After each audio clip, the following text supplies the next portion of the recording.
Looking for an easy one-row repeat crochet stitch? Why not check out the popular Suzette Stitch and Crochet?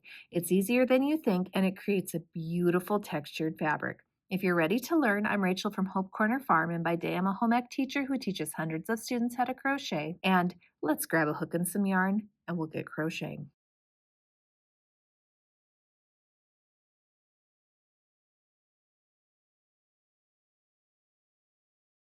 Before we get started, make sure you subscribe to my channel, hit the bell so you get notifications of when I post new videos, and don't forget to give me some feedback on this video. Give me a like or a comment, let me know what I did well or things that I could improve upon. So for the Suzette stitch, you're going to have to know a few basic crochet stitches to complete this stitch.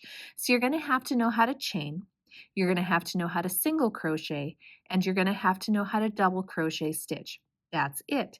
Now, if you need refreshers or need to learn any of those stitches, I've got links to those stitches in the description below to videos that take those stitches a lot more slowly.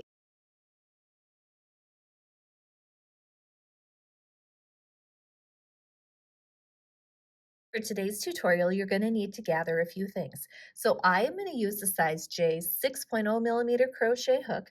I am going to use some size 4 medium weight yarn in this teal color. Use whatever works best for you on both the hook and the yarn size. You're going to need a pair of scissors for cutting your project free from the yarn, and you may need a yarn needle for weaving in your ends at the end of your project. Today's crochet tutorial is written using US crochet terms.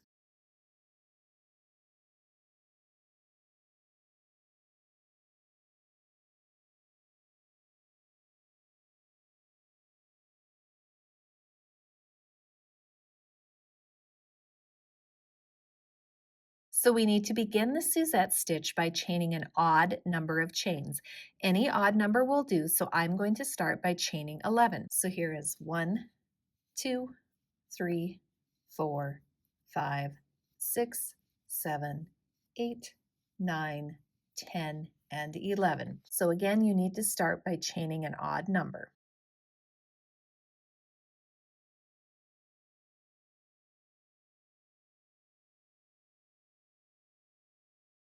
For row 1, you're going to begin by working into the second chain from the crochet hook. So here is 1 and 2.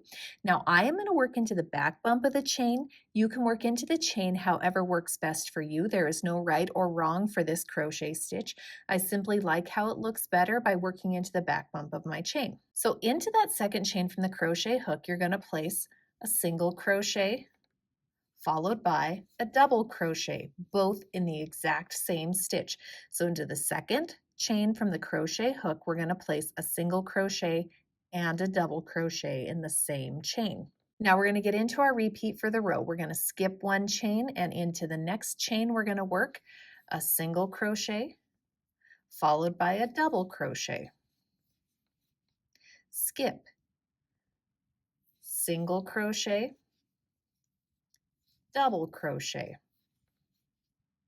skip a chain, single crochet, and a double crochet. Skip, and then again a single crochet. So to complete a single crochet without yarning over, you insert it into the chain, yarn over, pull through, yarn over, pull through 2 loops.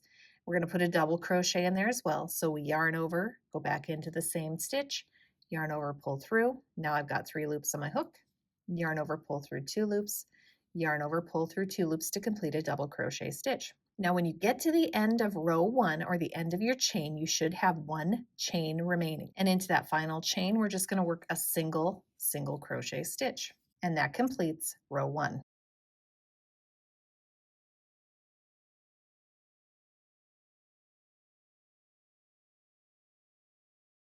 For row 2, we begin by chaining 1 and turning our work. Into this very first stitch right here in between my thumbs, we're going to place a single crochet and a double crochet, both of them in that same stitch. Now we're going to get into the repeat for our row. So we're going to skip over the next stitch, which is technically the top of the double crochet from the previous row. So we're going to skip over that.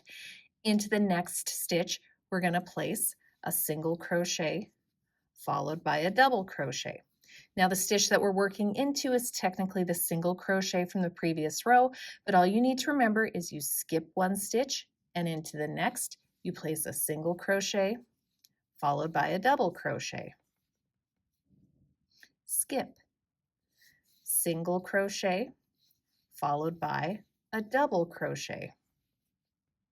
Skip, single crochet followed by a double crochet.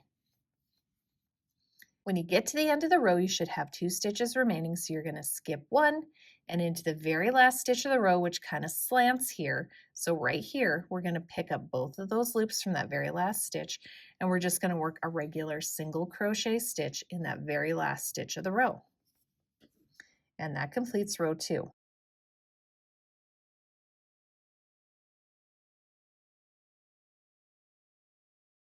For the remainder of your project using the Suzette stitch, you're simply going to repeat row 2. So chain 1 turn, single crochet, and double crochet in the first stitch, and then get into your repeat. Skip 1 stitch, into the next, place a single crochet, followed by a double crochet. So again, to remember for this, you're skipping over the double crochet from the previous row and you're working into the single crochet from the previous row.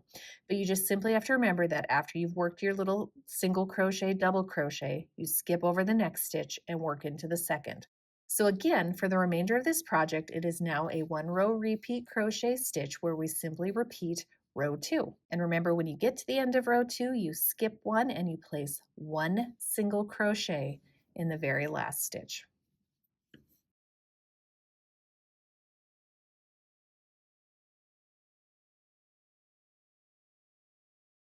As far as the finishing row goes, I don't do anything special to finish off the Suzette stitch.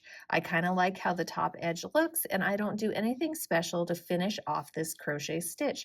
I simply stop after whatever repeat of row 2 I would like.